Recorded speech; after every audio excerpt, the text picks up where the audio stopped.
When you stop being the nice girl, the earth trembles with your truth. You rise unchained, unbent, and beautifully loud. No longer shrinking to fit small hearts, you claim your own rhythm. Kind, yet no longer compliant. Soft, yet unbreakable.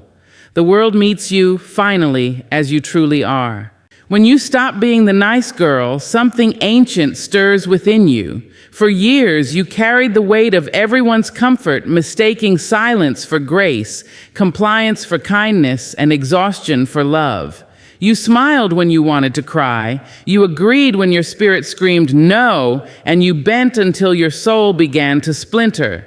The world taught you that being agreeable was the path to acceptance, that gentleness was your duty, and that saying yes was the price of belonging. But one day you begin to see the truth. The chains you wear were never made of gold. They were made of fear. The chains are not loud. They do not rattle or clang. They are quiet, woven with words like should, ought to, and be nice. They disguise themselves as politeness, as good manners, as femininity. They whisper, don't speak too loudly, don't make them uncomfortable, don't ask for too much. And because you are kind, you listen. Because you want to be loved, you obey. But slowly, the chains tighten. And one morning you wake up unable to recognize the woman in the mirror. Her smile feels practiced, her voice sounds borrowed, and her light has dimmed beneath layers of obligation. That is the moment the breaking begins. It doesn't happen with fury, but with clarity. You realize that being nice has cost you your truth. You see that every time you swallowed your pain to keep the peace, you fed the silence that kept you small. You begin to question the rules written for you by others, the rules that said your worth was measured by how softly you spoke, how easily you forgave, how much you endured without complaint. And as you question, you begin to breathe differently. Breaking the chains is not rebellion, it is reclamation. It is remembering that you were born whole, not made to be molded. You begin to speak, and though your voice trembles at first, it carries power you had forgotten you possessed. You learn that boundaries are not walls. They are doors you choose to open or close. You learn that saying no does not make you unkind, it makes you honest. And honesty, when rooted in self-respect, is a sacred form of love. The world will notice your change. Some will call you difficult, cold, or selfish. They will try to remind you of who you used to be, the girl who always said yes, who apologized for existing too loudly. But you will not return to her because you understand now that niceness is not the same as goodness. Goodness comes from truth.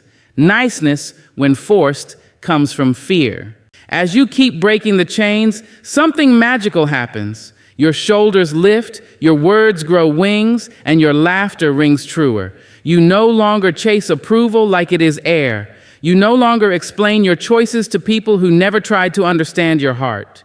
You begin to find peace not in being accepted, but in being authentic. And in that peace, you meet the woman you were always meant to be. Strong, kind, wise, and unafraid. When you stop being the nice girl, you do not become cruel, you become free. You love deeper because you no longer love from emptiness. You give without losing yourself. You stand tall, not because the world says you can, but because you finally remember that you always could. The chains fall quietly, one by one, until all that remains is the sound of your own steady heartbeat, bold, beautiful, and your own. There comes a moment when silence becomes too heavy to bear, when the words you've swallowed for years begin to ache inside your chest. You've smiled through dismissal, nodded through disrespect, and dimmed your light so others could shine comfortably. You were taught to soften your tone, to make yourself smaller, to keep the peace. But peace built on your silence is not peace at all. It is surrender. And when you stop being the nice girl, when you finally begin to rediscover your voice, the world around you shifts, and so do you. Your voice is not merely sound. It is the essence of your truth. It is the rhythm of your heartbeat translated into language, the echo of your spirit demanding to be heard. Somewhere along the way, the world convinced you that your voice was too much, too loud, too emotional, too demanding, too bold. So you tucked it away. You replaced it with agreeable words, polite nods, and gentle deflections. You learned how to please, not how to express. You learned how to adapt, not how to assert. But silence has its own way of haunting. It builds a cage around your spirit, decorating it with compliments about how kind, humble, and easygoing you are. Yet deep inside, you know something sacred has gone missing. When you rediscover your voice, it doesn't come as a thunderclap. It comes as a whisper, trembling at first, afraid of its own strength. It comes in moments when you finally say no, when you refuse to apologize for your feelings, when you speak up even if your voice quivers. That is where freedom begins. Your voice does not need to be loud to be powerful. It only needs to be yours. The world will try to tell you that assertiveness is aggression, that self-respect is arrogance, that honesty is rudeness. But the rediscovery of your voice is not about shouting. It is about aligning. It is about bringing your outer words in harmony with your inner truth. It is about speaking what you believe, even when it is unpopular, even when it costs you comfort. You begin to notice how often you were trained to silence yourself for the sake of others. How many times you said, "It's fine," when it wasn't. How many times you laughed off the insult, accepted the burden, or stayed quiet to avoid conflict. Rediscovering your voice means you no longer betray yourself for harmony that isn't real. You stop watering down your truth so others can swallow it easily. You begin to understand that your voice does not exist to soothe the world. It exists to express your soul. At first, it feels lonely. Some people who loved your silence will not love your sound. They will flinch when you speak your truth because they were comfortable with your compliance. But their discomfort is not your responsibility. Every woman who rediscovers her voice disturbs someone's illusion. You cannot build your life on illusions anymore. As you speak, your voice grows steady, strong, and sure. It carries the weight of every yes you forced and every no you never said. It becomes your companion, your compass, your declaration of self-worth. You start to use it not only for yourself, but for others still trapped in silence. Your words become bridges for those who have forgotten how to cross. You learn that your voice is not meant to conquer. It is meant to connect. When you rediscover your voice, you learn to trust yourself again. You stop seeking validation in echo chambers that only repeat your fears. You learn that truth does not need permission, and dignity does not need applause. You speak not to be liked, but to be heard, not to dominate, but to liberate. And with every word that rises from your reclaimed voice, the world becomes a little wider, the air a little lighter, and you a little freer. There comes a day when you grow weary of performing for the comfort of others. You have smiled through disapproval, shaped yourself into palatable versions of what they wanted, and sought permission to simply exist. Approval once felt like sunlight, warm, validating, essential. But you begin to realize that living for it means standing forever in someone else's shadow.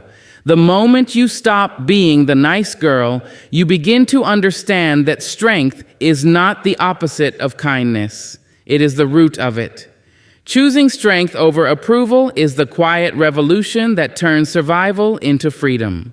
You were taught to measure your worth by how easily others accepted you. The compliments, the nods, the approving smiles, they became proof that you were doing life right. You learned to chase them, to twist your truth until it fit neatly inside their expectations. You became fluent in the language of pleasing, editing yourself before every word left your lips. You dimmed your fire just enough to keep the room comfortable. But there is a cost to that kind of peace, a peace that demands your silence, your compliance, your shrinking. Strength begins as a whisper in your soul, asking, what if their approval isn't worth your peace? At first, you ignore it. You tell yourself that being liked is harmless, that it's easier to go along, but the whisper becomes a pulse, steady and insistent. You start to see how approval keeps you bound, how it demands that you abandon yourself a little each day. You start to understand that the ones who truly love you will not vanish when you stand firm in your truth. They will not crumble because you stopped performing. Choosing strength means choosing yourself even when it costs you applause. It means saying no when your spirit is tired, even if the world calls you ungrateful. It means walking away from conversations, places, and people that feed your doubt instead of your growth. It means standing still when others expect you to kneel. Strength is not loud. It does not always roar. Sometimes it looks like quiet certainty, like the moment you stop explaining why you deserve respect. The path of strength is not smooth. Approval is addictive because it feels safe, and strength often feels lonely. When you first choose yourself, people will question you. They will call you distant, difficult, proud. They will try to remind you of the softer version of you, the one who said yes to everything, who smiled through discomfort. But you will begin to see that the version of you who needed to please was not weak, she was surviving. And now, you are no longer surviving, you are becoming. In choosing strength, you learn the power of standing in your own truth. You stop searching faces for signs that you are enough. You stop seeking applause for simply being who you are. You understand that the world's approval is fickle. It shifts with trends, moods, and convenience. But the strength you build within yourself is unshakable. It doesn't beg to be seen, it simply is. There will be moments when the silence after your decision feels heavier than the praise you gave up. But in that silence, you will find peace, the kind that doesn't depend on anyone's permission. You will find clarity in your solitude, power in your boundaries, and beauty in your authenticity. When you stop chasing approval, you begin to attract respect. When you choose strength, you begin to live with integrity. And when you finally look in the mirror, you no longer see a woman desperate to be liked. You see a woman unafraid to be true. That is the kind of strength no one can grant you, and no one can take away. For most of your life, you were taught that kindness meant giving until you were empty. You were told to smile even when your heart was weary, to forgive without reflection, to understand those who made no effort to understand you. Kindness became a performance, a never-ending act of patience, politeness, and pleasing. You thought compassion meant saying yes to everyone, even when it hurt you. You believed that gentleness required you to erase yourself for the comfort of others. But when you stop being the nice girl, you begin to see that true kindness is not submission. It is strength wrapped in grace. Redefining kindness begins when you finally realize that you can love people without losing yourself. You start to see that kindness is not about being agreeable, but about being genuine. It is not about sacrificing your peace to avoid conflict. It is about speaking truth even when your voice shakes. The world taught you that being kind meant never disappointing anyone, but now you understand that the kindest thing you can do for yourself and for others is to live honestly. You used to confuse kindness with compliance. You said, "It's okay," when it wasn't. You carried other people's burdens even when your back was breaking. You apologized for feelings that were simply human. You smiled when your spirit was exhausted.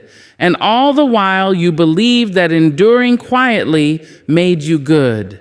But kindness that demands your silence is not kindness. It is conditioning. It asks you to disappear so others can feel whole.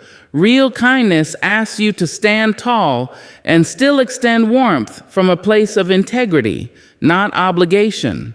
When you redefine kindness, you begin to understand boundaries as a form of love. You learn that saying no is not cruelty, it is clarity. You realize that you can offer compassion without being consumed by someone else's chaos.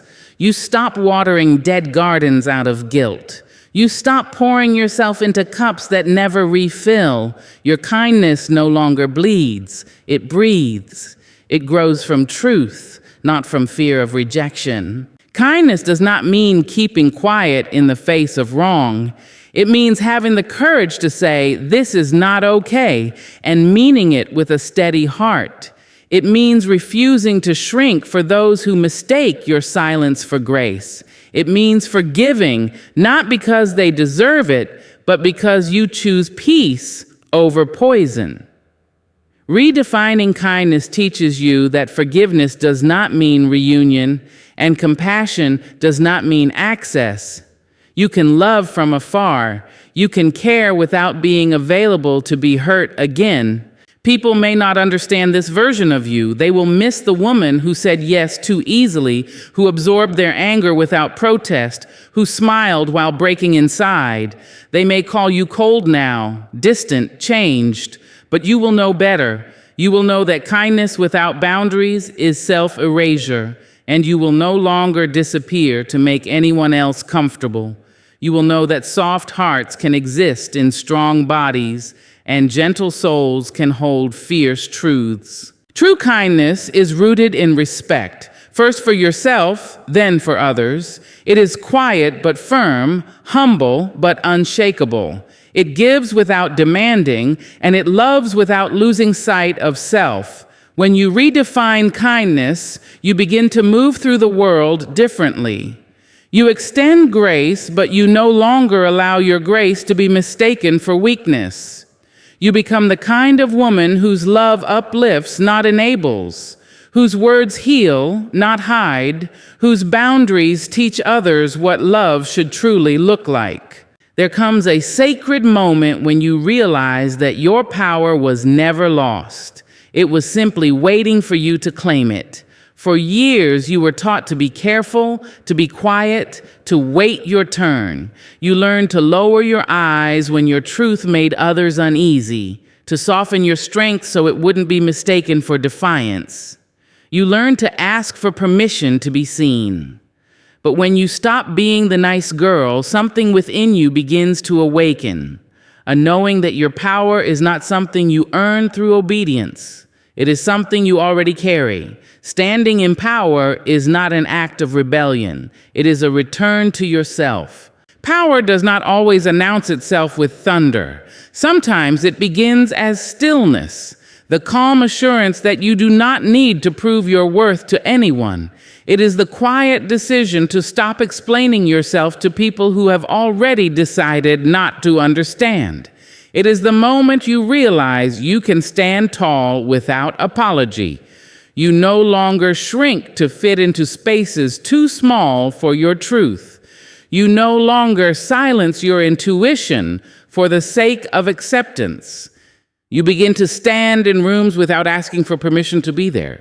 For so long, you believed that humility required you to hide your brilliance. You confused meekness with virtue, forgetting that your voice was never meant to whisper your truth. It was meant to declare it. Standing in your power means allowing your light to shine fully, even when others squint in discomfort. It means refusing to dim your intelligence, your passion, your ambition, or your joy just to make someone else feel more at ease. You stop apologizing for the way you take up space. You stop shrinking yourself to be digestible. You learn that there is no nobility in disappearing. When you begin to stand in your power, the world will test you. People accustomed to your compliance will try to pull you back into the version of yourself that served them best. The agreeable one, the quiet one, the one who always said yes. They will call your confidence arrogance, your clarity harshness, your independence rebellion, but you will know better. You will know that standing in power is not about dominance. It is about balance. It is about standing firm in who you are without needing to diminish anyone else. Power is not about control, it is about presence. It is the energy that fills a room when you walk in with self-respect. It is the grace that follows when you no longer chase validation. It is the courage to say no without guilt and yes without fear. When you stand in your power, your boundaries become your peace, your words become your truth, and your silence becomes your sanctuary. You begin to understand that your strength is not hard or sharp, it is steady, grounded, and radiant. There will be days when your power feels heavy, when it would be easier to go back to being small, agreeable, invisible. But you will remember that shrinking did not save you, it only silenced you. You will remember that power and peace can coexist within you, that gentleness and strength are not opposites, but allies. Standing in power is standing in wholeness. You no longer beg to be chosen, heard, or believed. You choose yourself, you hear yourself, you believe yourself. You speak your truth and let it land where it may. You walk with the calm authority of someone who knows she does not need to be liked to be worthy. You become rooted, unmoved by the wind of opinions, unshaken by the noise of doubt. That is what it means to stand in power, not to conquer, not to boast, but simply to exist fully, freely, and without fear. There comes a time when you grow tired of searching for pieces of yourself in places that only ever broke you. For years, you looked outward, seeking love, validation, and meaning in the reflections others offered. You believed wholeness would come from being chosen, from being praised, from being needed. But each time you bent yourself into another shape to fit someone's idea of who you should be, a piece of your truth slipped away.